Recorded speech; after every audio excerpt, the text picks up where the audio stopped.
সকাল সকাল দেখো বেরিয়ে গেছি বাড়ি থেকে ঐশীকে নিয়ে। কোথায় যাচ্ছি আশা করি তোমরা বুঝতে পারছো, কারণ আমাদের সময়টা অনেকটা দিন পেরিয়ে গেছে। 1 মাস হয়ে গেছে ঐশীর ব্লাড দেওয়া, তো সেই কারণে আমি আর ঐশী বেরিয়ে গেছি মেদিনীপুর যাওয়ার জন্য। তো হ্যালো বন্ধুরা, গুড মর্নিং, কেমন আছো সবাই? আশা করি খুব ভালো আছো এবং সুস্থ আছো। তো শুভ সকাল বলা ছাড়া আর কিছু উপায় নেই, কারণ আমাদের জীবনটাই এরকম হয়ে উঠেছে যে এই দিনগুলো আর খারাপ বলে কি করব বলো, আমাদেরকে এইভাবেই চলতে হয়, তো চলতে হবে। কতদিন চলতে হবে তার কোনো ঠিক ঠিকানা নেই। তো যাই হোক, ঐশীকে নিয়ে চলে এসেছি ক্লিনিকে। তো এখানে দেখো আজকে ডক্টর আছে, স্কিনের ডক্টর, সেই জন্য আগে থেকেই অনেকে দেখছিলাম আছে ভেতরে। তো ঐশী এখানে বসেছে আর ঐশীকে বলছি তোর কি শরীরটা খারাপ লাগছে, কারণ ঐশীর সকাল থেকে শরীরটা খুবই খারাপ। প্রচণ্ড ঘুম থেকে ওঠা থেকেই কাশি করছে আর জ্বরটা ওই 98-99 এইরকম আপ ডাউন করছে, কিন্তু 100 না গেলে তো আর ওকে ওষুধ দিতে পারবো না। তো অ্যাপোলো ফার্মেসিতে গিয়ে ওর জন্য একটা জ্বরের ওষুধ আর কাশির ওষুধ নিয়ে কাশির ওষুধ ওকে খাইয়ে দিয়েছিলাম। তো এখন দেখো আমরা বাড়ি ফিরছি, বাসে আছি, আর কোনো ভিডিও করিনি ওখানে, কারণ ওখানে যে সিচুয়েশান তৈরি হয়েছিল সব কিছুই তোমাদেরকে বাড়িতে গিয়ে বলবো। আজকে একটা খুব খারাপ পরিস্থিতির মধ্যে পড়েছি মা মেয়ে দুজনেই। তো যাই হোক, ওখানে সবাই ভালো বলে আমাদেরকে সব কিছু ম্যানেজ হয়ে গেছিলো। তো ঐশীর জন্য অনেক ওষুধ নিতে হলো। ঐশীর যে ওষুধগুলো রোজ চলে ডেসিফার যে ওষুধটা ও খায় আয়রনের, সেটা ওর 1 মাস যায়। তো এখন দেখো বাড়ি এসেছি, বাড়ি এসে ঐশীকে আগে স্নান করিয়েছি। তো ঐশী এখনও কিছু খায়নি, ও বলল যে আমি আগে গপু ভাইকে রাখি পরাবো, তারপর আমি খাবো। তো সেই রকমভাবেই দেখো ওর জন্য সব প্লেট আমি সাজিয়ে দিয়েছি। আজকে ওর শরীরটা ভালো নেই বলে ও একা একা কিছু করতে পারছে না, তো আমি প্লেটগুলো সাজিয়ে দিয়েছি। আর ঐশী দেখো রাখি নিয়ে গপু ভাইকে পরাবে। তো এর আগের বছরও ভিডিও করেছিলাম, তো এবারে আর কোনো ছোট রিলস বানানো হয়নি, যেহেতু ওর শরীরটা ভালো নেই, তাই ওকে আমি আর কিছু বলিনি। ও নিজের ইচ্ছেতে যেইটুকু করেছে গপু ভাইয়ের জন্য সেটাই অনেক। আর আজকে ওকে আমি বলেছিলাম যে যেতে হবে না ব্লাড টেস্ট করাতে, তখন অন্য দিন যাবো, কালকে যাব। তো ঐশী বললো না, যদি আজকে না যাই তাহলে গপু ভাইয়ের জন্য যে রাখি আনতে পারবো না, সেই জন্য এত শরীর খারাপ থাকা সত্ত্বেও বলছে আমি ভালো আছি, আমার কিচ্ছু হয়নি বলে ঘর থেকে দুজনে বেরিয়েছিলাম। তো এই যে দেখো তুলসী পাতাটা গোপালকে খাওয়ানোর আগেই ও তুলসী পাতাটা মুখে নিয়ে নিয়েছে। এই রকমই করে, গোপালকে খাওয়াতে এলে তুলসী পাতা থাকলে ও আগে একটা খেয়ে নেয়। আগে তো আবার গোপালকে যেই খাবারটাই দেওয়া হতো, নকুলদানা বলো যাই বলো, ও নিয়ে খেয়ে নিত। আবার গোপালকে খাওয়ানোর পরে গ্লাসে যে জলটা থাকতো, ঐশী ওটা ঢকঢক করে খেয়ে নিত। তো যাই হোক, এই দেখো এই দিনগুলো কি বলো তো, ও যদি গোপালকে আজকে রাখি পরাতে না পারতো তো ওর মনটা খুবই খারাপ থাকতো, আর রাখি কি জিনিস ও সেটা বুঝতেও পারতো না। তো কালকে স্কুলে রাখি পরে এসে কতটা খুশি হয়েছিল তোমরা তো আগের দিনের ভিডিওতে দেখেইছো। তো এখন দেখো নম করে নিচ্ছে, আমি যে আস্তে আস্তে করো, আর যত সময় বাড়ছে তত শরীরটা আস্তে আস্তে আরও খারাপ হচ্ছে, সেই জন্য না একদম ভালো লাগছে না। ওর চোখ মুখ দেখে তোমরা বুঝতে পারছো কেমন একটা হয়ে গেছে, একদম কালো হয়ে যাচ্ছে আস্তে আস্তে, এতটাই ওর শরীরটা খারাপ। এই যে দেখো তুলসী পাতাটা খাচ্ছিলো, তারপর আমাকে বলছে আমার ভালো লাগছে না তুলসী পাতাটাও খেতে। তো এইদিকে দেখো একটা ধূপ ধরিয়ে রেখেছিলাম, সেটাই ও গোপালকে দেখাচ্ছে। আর এইদিকে এখন আমি ওকে বললাম যে এবারে চলো নিচে চলো। এই দেখো নিচে আসার পরে ঐশী আমাকে আগের দিনেই বলেছিল যে আমাকে রাখি পরাবে না, আমি বলছি তোমাকে তো গপু ভাই পরাতে পারবে না, তোমাকে ঠাম্মি পরাবে। তো সেই রকমভাবেই আমি 3টে রাখি নিয়ে এসেছিলাম। এখানে দেখো ঐশীর ঠাম্মি ঐশীকে রাখি পরিয়ে দিল। তো তারপরে আরেকটা রাখি আছে যেটা ঐশী ওর ঠাম্মিকে পরাবার। এই যে দেখো ওকে আমি কিন্তু বলিও নি, ও ঠাম্মির কাছে রাখি পরার পরেই ঠাম্মিকে কত সুন্দর করে প্রণাম করে নিল। তারপর দেখো এইদিকে ওর ঠাম্মির কাছ থেকে ও আবার 100 টাকা নিয়েছে, তারপর ও ঠাম্মিকে আমি বলছি যে তুমি নিয়ে নাও। তো যাই হোক, এই যে 100 টাকা পেয়ে গেছে, আমি যে দেখ রাখি পরিয়েছিস তাই 100 টাকা পেলি। তারপরে আমাকে আবার দিচ্ছে টাকাটা, যে মা তুমি আমার ব্যাংকে রেখে দাও, একটা ছোটো খাপ আছে ওটাতে ওর টাকাগুলো রাখি। তো যাই হোক, এইদিকে দেখো ও এখন ওর ঠাম্মিকে রাখি পরাচ্ছে, ও তো আর গিট বাঁধতে জানে না, তাই ওর ঠাম্মি আর আমি হাসাহাসি করছি, কত সুন্দর সুন্দর ঘোরাচ্ছে, দেখো পারে না তবুও। আর কতটা খুশি দেখছো, এতটা শরীরটা ভালো নেই তারপরেও। এইদিকে দেখো ওকে এখন জ্বরের ওষুধ খাওয়াচ্ছি, কারণ ওর জ্বরটা মানে 100 পেরিয়ে গেছে, তো সেই কারণে তাড়াতাড়ি করে ওকে ওষুধটা দিচ্ছি। তো ওকে একটু জলমুড়ি খাইয়েছি, এই রাখি টাখি পরানোর পরে ওকে একটু জলমুড়ি খাইয়েছি। এখন বাজে 11:30 মতো, 11:30 নয় 12টা মতো বাজতে যায়। তো এইসব করার পরে মানে 12টা বাজতে গেছে, এখন আমি মুড়ি খাচ্ছি, কারণ সকাল থেকে কিছু খাওয়া নেই। আর আজকে সারাদিন ভাত খাবো না আমরা, কারণ আজকে হচ্ছে আমাদের খইঢারা। এই যে ওষুধটা আমার হাতে দেখছো, এই ওষুধটা হচ্ছে ঐশীর জ্বরের ওষুধ, যেটা খাওয়ালাম সেটাই। তো যাই হোক, আগের একটা ওষুধ ছিল, মানে জ্বরের ওষুধই ছিল, যেটা ঐশীর ভেলোরে গিয়ে যখন জ্বর হয়েছিল তখন নতুন শিল কেটেছিলাম, আর ওখান থেকে আসার পরে আমাদের 1 মাস হয়ে গেছে। তো আজকে এটা নতুন কিনতে হলো, কারণ ডক্টর বলেছে যে 1 মাসের বেশি হয়ে গেলে সেই ওষুধ আর ছোটো বাচ্চাদের কাজ করে না। তো সেই কারণে ওষুধ থাকা সত্ত্বেও একটা ওষুধ নিয়ে আসতে হলো। তো এর আগেরটা অন্য মানে ওষুধ ছিল জ্বরের, আর এটা হচ্ছে ক্যালপল। তো দেখা যাক ওষুধটা কতটা কাজ করে, কি হয়। তো এখন দেখো খেতে বসেছি আমরা সবাই। ঐশীর জন্য একটু চিড়ে ভিজিয়ে রেখেছিলাম, তো ঐশীকে দুধ চিড়ে একটু খাইয়ে দিয়েছি নুন চিনি মিশিয়ে। তো যাই হোক ও খেয়ে নিয়েছে খাবারটা, যতটা পেরেছে খেয়েছে, পুরোটা না কমপ্লিট করলে যতটা পেরেছে খেয়েছে। তারপরে আমরা এখন খেতে বসেছি। আজকে খই চিড়ে দই এইসব খেতে হয়, সারাদিন ভাত খেতে নেই। কারা কারা খইঢারা জানো তারা কিন্তু কমেন্ট করে জানিও আমাকে। তো আমার বিয়ের পরে আমাদের বাড়িতেই ফার্স্ট টাইম আমরা করছি, মানে আমাদের যেখানে পুরনো শ্বশুর বাড়ি সেখানে আছে, কিন্তু করা হয় না অনেক কিছু, যাই হোক। তো এই বছর আমরা আবার মানে এই বছর থেকে করছি স্টার্ট। তো ঐশীর খাওয়া হয়ে গেছিলো, এবারে দেখো আমাদের সকলের খাওয়ার পরে আমরা এখন মানে বসে আছি। ঐশী যেহেতু একবার ঘুমিয়েছিল, সেই কারণে ঐশী আর ঘুমোতে চাইছে না। আর ঐশীকে না মানে নাশপাতি আমরা দিই না, কারণ নাশপাতিতেও প্রচুর পরিমাণে আয়রন আছে, সেই কারণে ওকে দেওয়া হয় না মৌসুম্বি ছাড়া। তো এখন আজকে একটু দিয়েছি, জানি না মানে এই যে প্লেটটা বসিয়েছি না 4 টুকরো আছে, একটা টুকরো মুখে মানে দাঁতে কাটেনি, কারণ খাওয়ার ইচ্ছেই নেই। মানে ওর শরীর খারাপ, মানে বুঝতেই পারছো জ্বর এসেছে, খাওয়ার কোনো ইচ্ছে নেই। আমারও জ্বর এসেছিলো, দেখেছো তোমরা যখন বাপের বাড়িতে ছিলাম, কি পরিমাণ কষ্ট পেয়েছি সে আমি জানি আর ভগবান জানে। বাবা খাদাই না মাংস বলে রে বুঝবে পচি হবে। কেন ফ্রাইড রাইস মাংস খেয়েছি আজকে, জানে না আজকে কি? আজকে কি বলো তো? শনিবার তো, আর আজকে আমাদের কি শুনছি তো, বলো। খই চিড়া খই, খইঢারা নয়, খইডালা ছিলা খইডালা চিড়া খইঢারা। আর বেটুর বাবা কি করেছে? মাংস আরে খাদাই খেয়ে নিতে বাইরে খেয়ে নিয়েছে, কত দুষ্টু। অপিদা লাগে মাংস এই ফাদাই খেয়ে নিচ্ছে। এ বাবা, তবে গোল দাদিবে তাহলে তো নিয়মটা করলো না, তাহলে তো নিয়মটা করলো না। পায়খানা হবে বুঝবে। এ মা গো, পটি হবে না? ও আর তুমি খেয়েছো কি?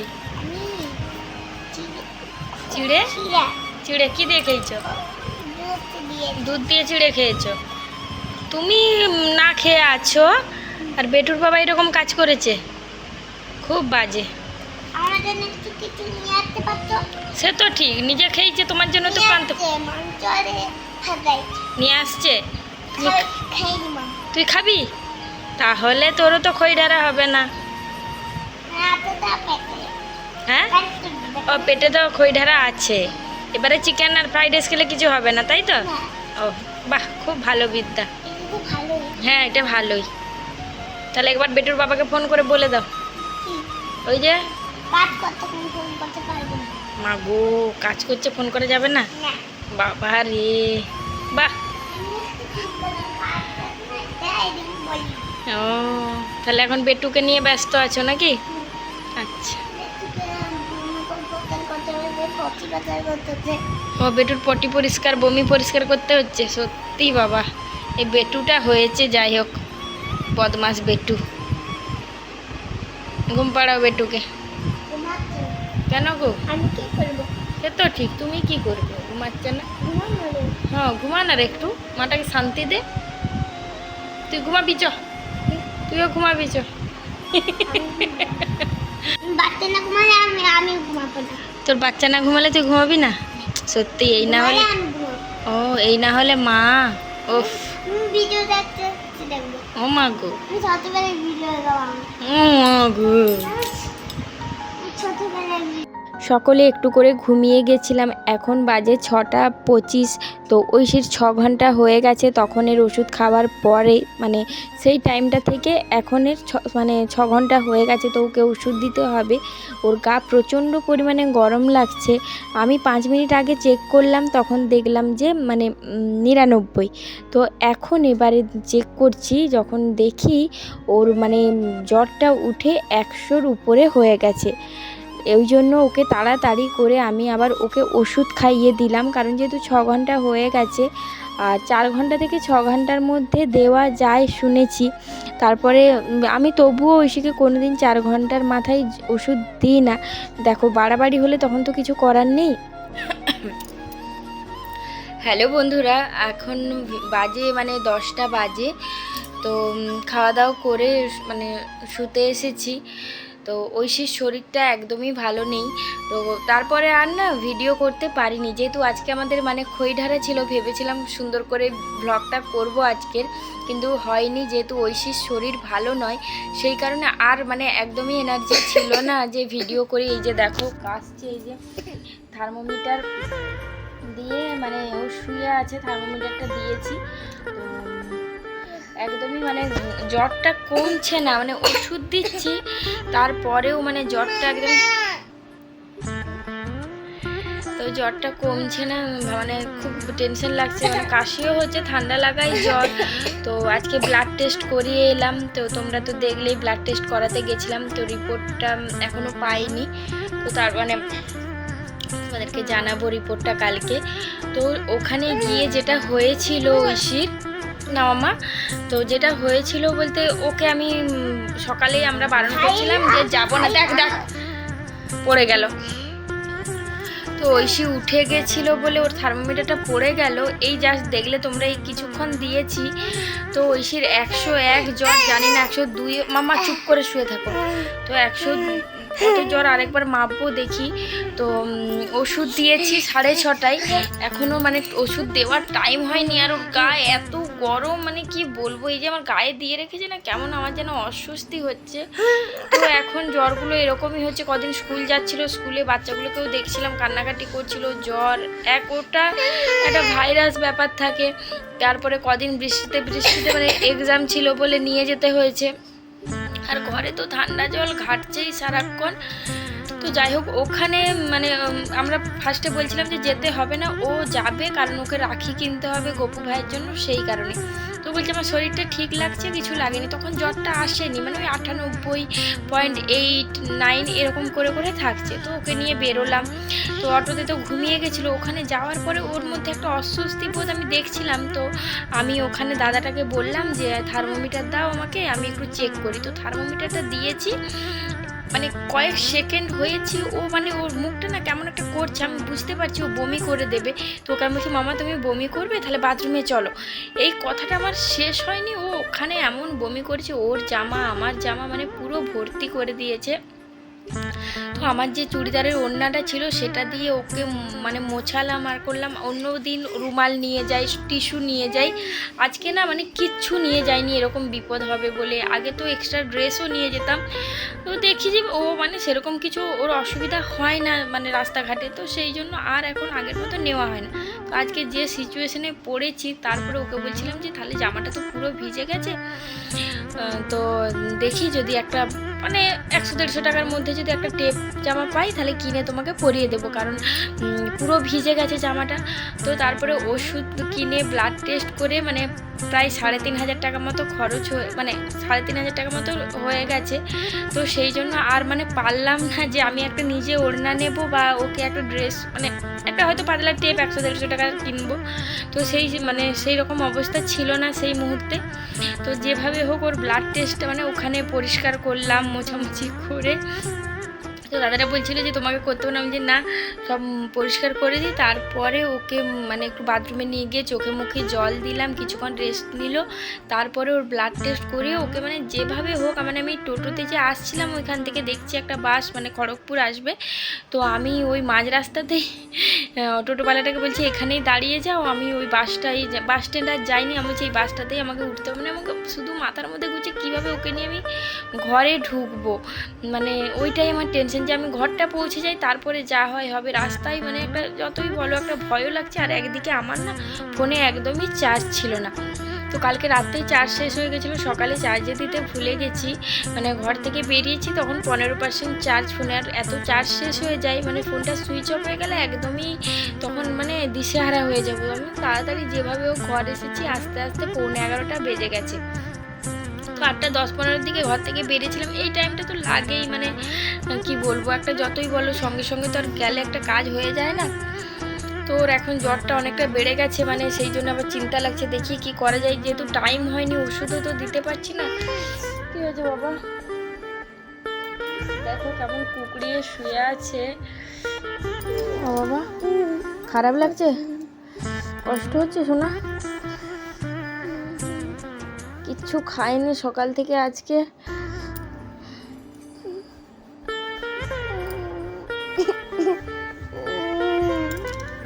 লাইট বন্ধ করে দেবো? লাইটটা বন্ধ করে দিয়ে ঘুমিয়ে যাও। হ্যাঁ, আমি টাইম হলে আমি তোমাকে ওষুধ দেবো। ছোটবেলার ভিডিও দেখবে? আচ্ছা দেখাচ্ছি। ও মা গো, দেখো এত কষ্ট হচ্ছে তবু মানে সেই যাতে আমার কষ্ট না হয় সেই জন্যে সারাক্ষণ মুখে হাসি করেই থাকবে, মানে কি বলবো। এই যে দেখো, ও জানে যে ও মুখ শুকনো করে থাকলে ওর মায়ের কষ্ট হবে, সেই কারণে সব সময় মুখে হাসি। ও মা না, তুমি শুও, তুমি শুও। আমি বলো, ছোটবেলার ভিডিও দেখলে ভালো হয়ে যাবে। হ্যাঁ, ও মা গো আমার, আই লাভ ইউ। না তো নাচানাচি করতে হবে না। চলো আরেকবার থার্মোমিটারটা দিয়ে দেখে না বাবা, দেখি তুমি তো বের করে দিয়েছো কত জ্বর আছে, দেখি 101, এই সঙ্গে সঙ্গে 101 হয়ে গেল, দেখি। চলো চলো আজকের মতো টাটা, মানে আর ভালো লাগছে না। Tata tata tata, good night, good night.